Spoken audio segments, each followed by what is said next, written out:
The worst car ever to be sold in the UK is not something you can decide easily. After all, there are many worthy contenders.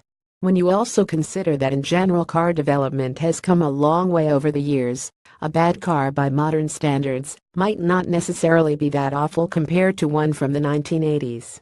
But then again, does that make it even worse when manufacturers horrendously miss the mark in this day and age? Personal taste and prejudice will always come into it when picking the worst cars ever sold. So here at Auto Express we've used the tried-and-tested approach to delivering our top 10 worst cars by leaving it up to you, our readers. We assembled a short list and your votes in the resulting poll have determined which really are the worst of the worst. Best New Cars 2017. Truth be told, time sorts the men from the boys and exposes the truly rubbish from the merely mediocre. While there are cars from yesteryear that may have appeared fine for the time, looking back now it is easy to realize just how bad some of these were. There are, of course, some models which were horrendous from the get-go, providing Marcus with a reputation which could hang over them for decades to come.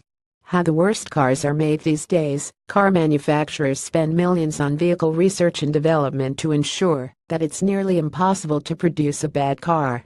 Focus groups let firms know what buyers want, and regular planning meetings help to ensure that every department, from engines and chassis to design and marketing, is on message. Image 3 of 11. Image 3 of 11. Once a new car is in development, it will be benchmarked against its key rivals to ensure that it can match and preferably beat what's already being sold.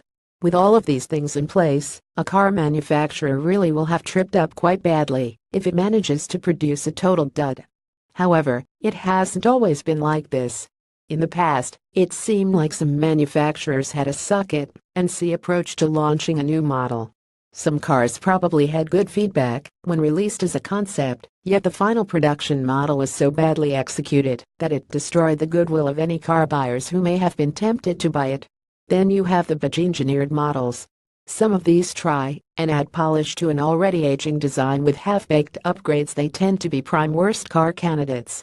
And so do efforts where one maker simply takes the fruits of another firm's labors and slaps different badges on it. The end result often falls short of expectations. Finally, you have cars that come about as the result of ungodly partnerships between makers that probably seemed like a good idea at the time but clearly weren't. Image 7 of 11. Image 7 of 11. And finally, of course, there was the 70s. Back then, the UK car industry was lucky if it got a whole working week out of its staff, as they regularly stopped short at the factory gates to set up a picket and go on strike instead. And yet the quality of the cars that were built was so poor, it makes you wonder why anybody bothered turning up for work in the first place.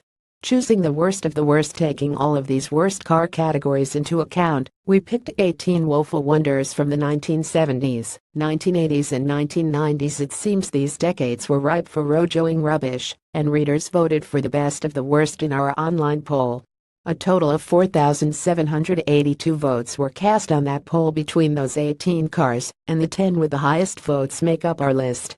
Models that just missed the final 10 included crummy convertibles such as the leaky Citroën C3 Plurial, the creaky Nissan Micra CC, and the pointless Suzuki X90, while the latter also scored a miss for the 4x4 class, alongside the politically incorrect Hummer H2. The sliding door-equipped Peugeot 1007 was shut out of our top 10, while the Lada Riva, Kia Pride and Piaggio Nippa were all beasts from the East that weren't even bad enough to make the final ranking. So which models were the worst, as voted for by our readers? The links below reveal all.